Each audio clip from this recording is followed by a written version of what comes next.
સૌથી મોટી સેવા કઈ? તો અમારા પૂર્વજો એમ કહેતા કે સવારના ઉઠીને મંદિર તો ખરું, પણ આખા ઘરમાં સજવારી કાઢવી એ સૌથી મોટામાં મોટી ઉત્તમમાં ઉત્તમ કૃષ્ણ સેવા છે. તો આપણને એમ થાય ને કે ચાલો એક રૂમ તો આપણે સમજ્યા કે જ્યાં ઠાકોરજી બિરાજે છે ત્યાં આપણે ગુહારી કરીએ, પણ આખા ઘરમાં તો અમારા પૂર્વજો એમ કહેતા કે એક રૂમ જ નહીં, એ તો નિકુંજ છે, પણ આખું ઘર છે ને એ વ્રજ છે, અને ત્યાં આપણો પ્રભુ રમણ કરે છે. તો એ વ્રજમાં જેને ખેલવાની જે આ કેડી છે, રસ્તો છે, એને બુહારવું, આવું સૌભાગ્ય મહાપ્રભુજી આપણને આપ્યું છે. એટલે અમને શિક્ષા કરતા કે વલ્લભ વંશજ છો, ગાદી તકિયા ઉપર બેસતા બેસતા એ ન ભૂલી જતા કે કૃષ્ણના દાસ છો. એટલે સવારના બુહારી સોહની એકવાર હાથમાં લેવી એ આપણું કર્તવ્ય છે. અમારા પૂર્વજો અમને કહેતા કે આ આખું આપણું ઘર છે ને એ વ્રજ છે, એક રૂમ જ નહીં, ઠાકોરજીને બિરાજવાનું આખું ઘર. અને એ વ્રજની એ ગલીઓને, એ રસ્તાઓને, એ જ્યાં પ્રભુ એ ગોપિકા વૃંદ સાથે, વ્રજ ભક્તોના વૃંદ સાથે રમણ કરવા પધારે છે, ત્યાં એ માર્ગ બુહારવાની સેવા આપણને શ્રી મહાપ્રભુજીએ સોંપી છે. તો ઉત્તમમાં ઉત્તમ કૃષ્ણ સેવા તો એ છે કે આપણે સોહની લઈને આખા ઘરને બાંધવું. તે આ શું છે કે આપણા જીવનની સફળતા શું, એના માટે શાસ્ત્રોએ ખૂબ જ સુંદર વર્ણન કર્યું છે. આપ બધા માટે શું હોય કે કંઈક નૂતન આપવું હોય તો વિવિધ શાસ્ત્રોને જોઈને, અભ્યાસ કરીને પછી એના ઉપર વિચાર પ્રગટ કરવો જોઈએ. તો આજે આપ સૌને વિચાર પ્રગટ કરવાનો કીધો, તો આપ સૌ એટલી તૈયારી સાથે કેમ ના આવી શક્યા? કે એટલી તૈયારી સાથે આવવું જોઈએ. ભગવદ્ ગીતા, શ્રીમદ ભાગવત, ઉપનિષદ, પુરાણ ઇત્યાદિ કંઈક ને કંઈક પણ એ જ બતાવે છે કે આપણે હોમવર્કમાં થોડા આળસુ છીએ, કાચા છીએ. કારણ કે અભ્યાસ કરવા માટે બેસી તો જાય, બાળક સ્કૂલે તો રોજ જાય, કારણ કે ઘરેથી પછી એ મોકલવામાં આવે. એક બાળકને પૂછ્યું, કેમ બેટા સ્કૂલે જા છો? તો કે ના. તો કે સ્કૂલે કેમ ન જાતો?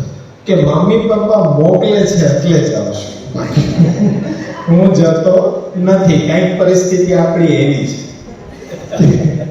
વૈષ્ણવ છીએ, સિદ્ધાંતમાં ચાલી રહ્યા છે ને જવાનું છે અભ્યાસ વર્ગ, અહીં ઘર આંગણે હોય, ન જઈએ તો કેવું લાગે? એટલે બે શબ્દ સાંભળીને પવિત્ર થઈ જાય. બિંદુ પાનમ પ્રકીર્તિતમ, શ્રવણ મંગલમ. તો એ કઈ ઓછી વાત નથી, એ ધન્યવાદને પાત્ર છે. અત્યારના સમયની અંદર શ્રવણ કરવું એ પણ બહુ જ જરૂરી છે. શ્રવણ કરનાર કેવો હોય એ હમણાં થોડી જ ક્ષણમાં તમને હું એ શાસ્ત્રની ભાષાની અંદર સમજાવવાનો છું. સૌપ્રથમ એક શ્લોક, હજી જો આજે કોઈ નોટ પેન લઈને નથી બેઠા, એટલે શું છે કે ક્યારેક નોંધતા હોય, પણ આજે તો પહેલો ક્લાસ છે ને એટલે બહુ કઈ હશે નહીં એવું માનીને આજે બધા આપણે ઉપસ્થિત થયા.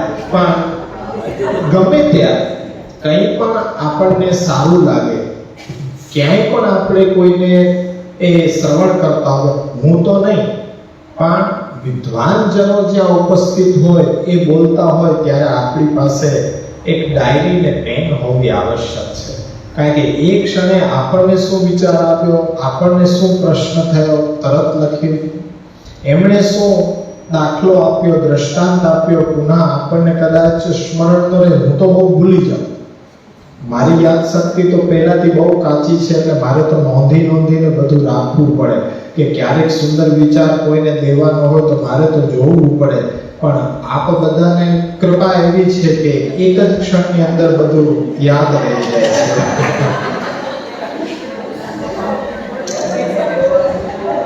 એક સુંદર શાસ્ત્રનો શ્લોક આપને કહીશ. બસ આ જ રીતના, આ ખરેખર આપણો અત્યારના કોઈ એવું ગંભીર વર્ગ નથી ચાલ્યો. આ સ્નેહ મિલન છે કે જ્યાં પરિવારનું સ્નેહ મિલન હોય ત્યાં એ વાતચીતો થતી હોય, વિચારોનું આદાન પ્રદાન થતું હોય. તો આ પણ આપણો ભક્તિનો પરિવાર છે અને ત્યાં પણ વિચારોના આદાન પ્રદાનથી આપણે આપણી ભક્તિને પ્રવૃત્ત કરવા માટે એકત્રિત થયા છીએ. હવે એક શાસ્ત્રની અંદર ખાસ કરીને વેદાંતનો જે આખો સાર સંગ્રહ છે, એ વેદાંતની અંદર એક શ્લોક બહુ સુંદર આવે છે કે જે જરૂરી છે. જે પણ વાત કરી છે આ નૂતન વર્ષના પ્રારંભે તમને જે પણ કંઈ સંદેશ આપવો છે કે ભાઈ જન્મ દુઃખમ, જરા દુઃખમ, પુનઃ પુનઃ, અને અંત સમયે તો મહા દુઃખમ. પણ એ જો એમાંથી ઉગરવું હોય તો તસ્માત જાગરહિ જાગરહિ, જાગો જાગો. આપણને આ મનુષ્ય દેહ મળ્યો છે ને, તો આ મનુષ્ય દેહ છે એને શાસ્ત્રોએ દુર્લભ માન્યો છે. દુર્લભ એટલા માટે માન્યો છે કે 84 લાખ જન્મ પછી એકવાર મનુષ્ય દેહ પ્રાપ્ત થાય છે. અને એ દુર્લભતા છે. કોઈ પણ વસ્તુ આપણે ખૂબ પ્રયાસ કરીને મેળવીએ ને તો એને દુર્લભ કહેવાય. પણ એની અંદર પણ આ મનુષ્ય દેહ છે ને એ પુનઃ પ્રાપ્ત નથી થતો. એકવાર પ્રાપ્ત થયો હોય પછી તો જો એમાં લક્ષ્ય આપણે સાધવામાં ગાફેલ રહીએ, સુષુપ્ત રહીએ, વૃથા ખોવાઈ જાય તો પુનઃ પાછો હાથમાં આવે નહીં. એટલે દુર્લભમાં પણ દુર્લભ. એટલે શાસ્ત્ર એને શું કહે છે? સુદુર્લભ. મનુષ્ય દેહ છે સુદુર્લભ છે. હવે એ મનુષ્ય દેહની અંદર વિશેષતા શું છે કે ભાઈ આહાર, નિંદ્રા, ભય, મૈથુન આ બધું પશુમાં અને મનુષ્યમાં સમાન છે. પણ જે વિવેક બુદ્ધિનો ઉપયોગ કરવો પણ કઈ રીતે કરવો, નિત્ય અનિત્ય વિવેક, કે અનિત્ય વસ્તુને છોડીને નિત્ય વસ્તુને આપણે લક્ષ્યમાં રાખીને ચાલવું જોઈએ, એવી વિવેક બુદ્ધિ જો વાપરવાનું કૌશલ્ય આવડી ગયું તો એ જે પ્રાપ્ત વસ્તુ થઈ એ દુર્લભ, એમાં પણ મહાદુર્લભ, અને દુર્લભથી પણ દુર્લભ, સુદુર્લભતર મનુષ્ય દેહ છે એ સુદુર્લભતર છે. શાસ્ત્ર એમ કહે છે કે એની અંદર ખાલી પ્રાપ્ત મનુષ્ય દેહ થઈ ગયો એનાથી કઈ મોટી નવાઈ નથી, પરંતુ ભગવત પ્રાપ્તિ માટે કંઈક પ્રયત્ન કર્યો, ભક્તિ માટે કંઈક પુરુષાર્થ કર્યો તો એ તમારા માટે સુદુર્લભતર મનુષ્ય દેહ તમને પ્રાપ્ત થયો હતો અને એનો તમે ઉપયોગ કર્યો. તો શાસ્ત્ર એવું કહે છે કે લબ્ધવા સુદુર્લભતરમ નરજન્મ જંતુ. નરજન્મ જંતુ તો લબ્ધવા સુદુર્લભતરમ. આ સુદુર્લભતર મનુષ્ય દેહ પ્રાપ્ત થયો, ત્યાં મનુષ્ય શબ્દ ન વાપર્યો પણ નરજન્મ. નરજન્મ એટલે નરજન્મ ભગવત પ્રાપ્તિ માટે નર અને નારી બંનેનો સમાન અધિકાર છે.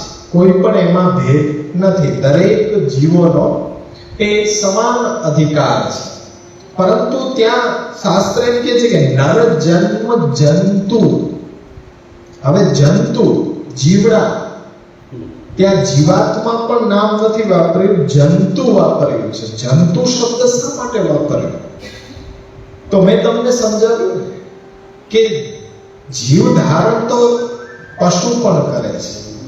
નાના એ કીટકથી લઈને હાથી સુધી જુઓ તો બધા છે એ પ્રાણ ધારણ કરે છે, કોમન છે.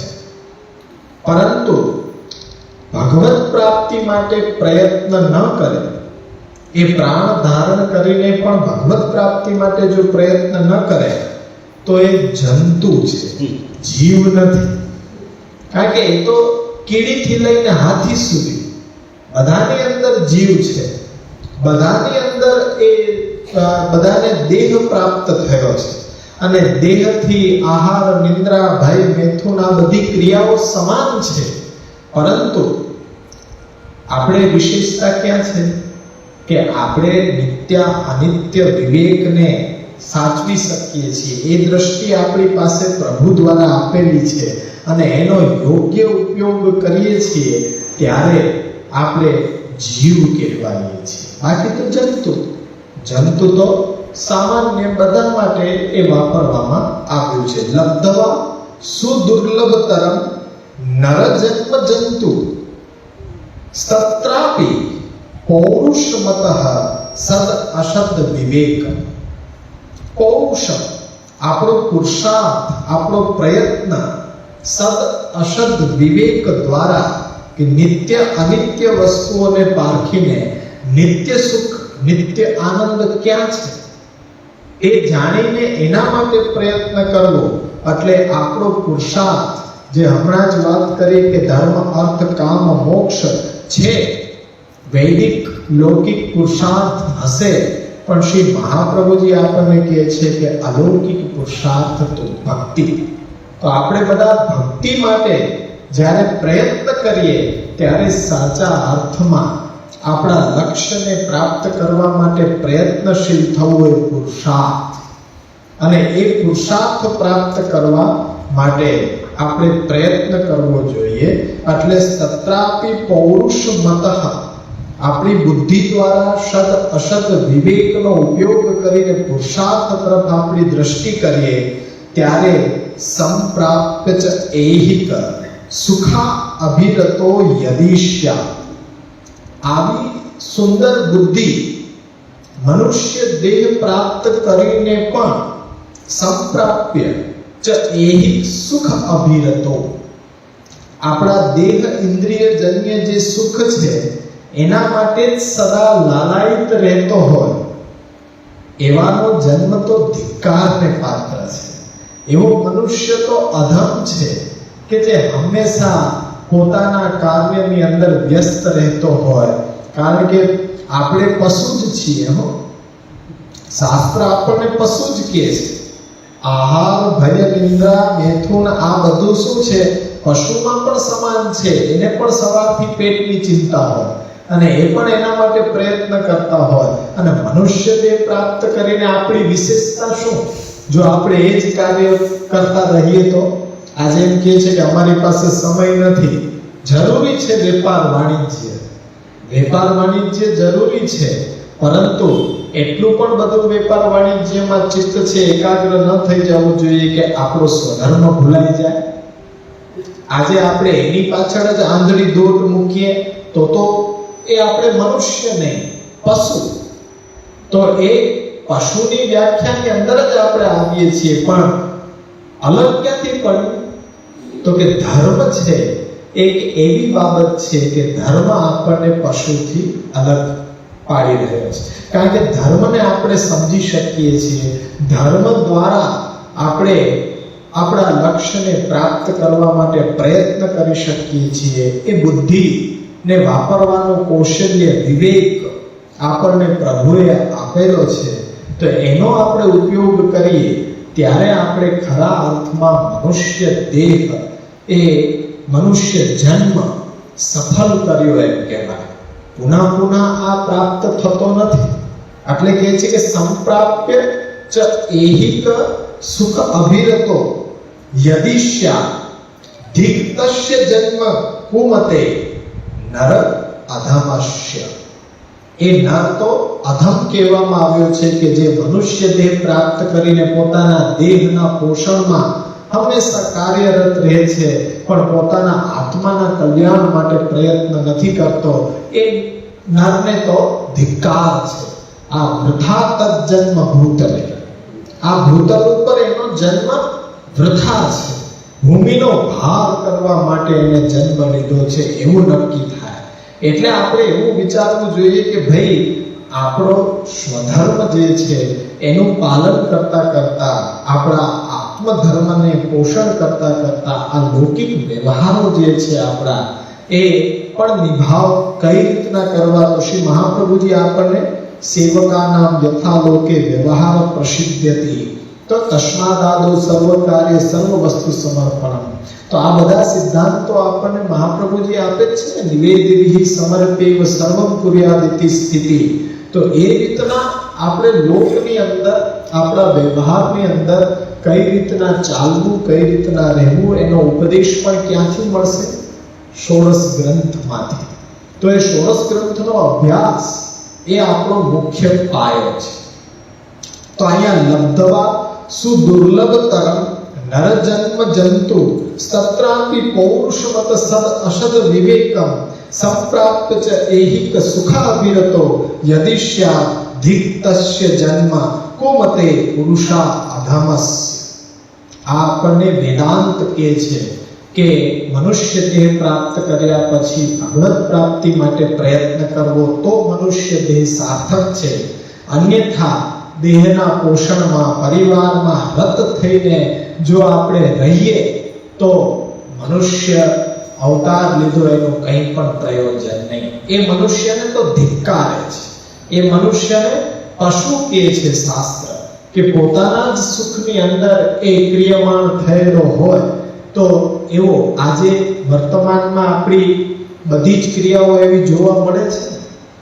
અભ્યાસ, ભગવત સેવા, ભગવત કથા, અનન્ય શરણાગતિ, આ બધાથી આપણને બહુ ઓછો સંબંધ છે. અને આપણે પણ આજે પ્રવાહની અંદર તણાઈ રહ્યા છીએ એવું દેખાઈ રહ્યું છે.